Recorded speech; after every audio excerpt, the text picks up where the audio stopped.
Thank you. Rob Hastings from the iPaper in the UK. Our Prime Minister, Keir Starmer, has called for de-escalation and has suggested that the UK would prefer to see a negotiated end to this current crisis. He hasn't spoken about regime change. President Macron has also distanced himself from the US strikes. Are you seeking to speak with European leaders like Keir Starmer, like President Macron? What would you say to them in the hope of convincing them to your belief that regime change is needed? And, I mean, they're not going to change overnight.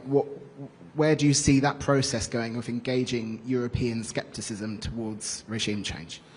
First of all, I've been giving all these messages to world leaders everywhere for years now.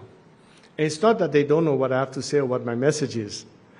What has changed, however, are the circumstances.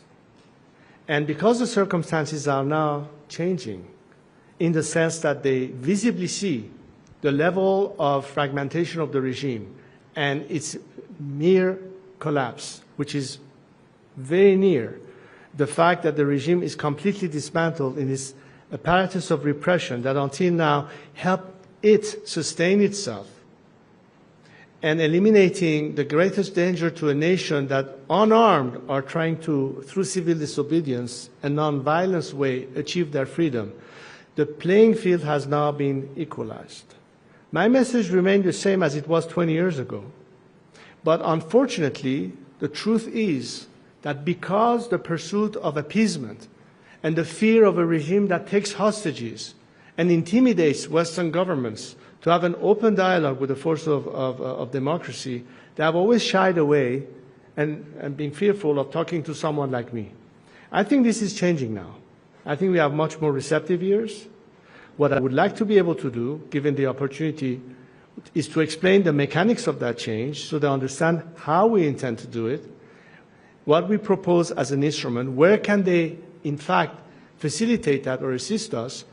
But this is more a discussion for the process. Right now, as we speak, let me point to a few issues that are imperative, where the world can immediately help us. It has nothing to do with talking about policy of regime change and all that. It has to do with empowering a nation seeking liberty.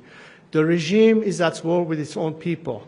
It is trying to take revenge on the people, executing political prisoners, shutting down the internet, even landlines in the last few days. They are waging war against our own people. This regime's biggest fear is not an Israeli attack or an American response.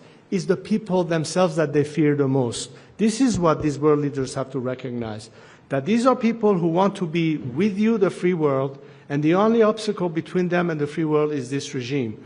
So don't be intimidated by the regime menace. Trust in a nation that wants peaceful relations with a neighborhood. They are not at war with Israel. They're not at war with the Arabs. They're not at war with America. The regime is a regime that has been chanting death to Israel and death to America for 46 years. The Iranian people say, we want to be friends with the world.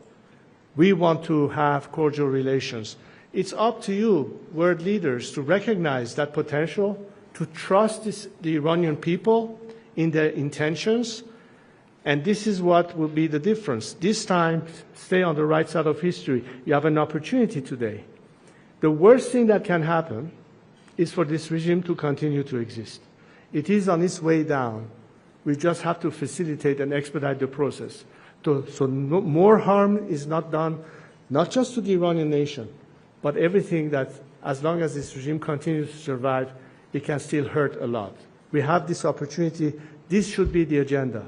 Not only to eliminate this regime, but also to know that there is a plan for transition. It's not going to be chaos. It's not going to be unknown outcome.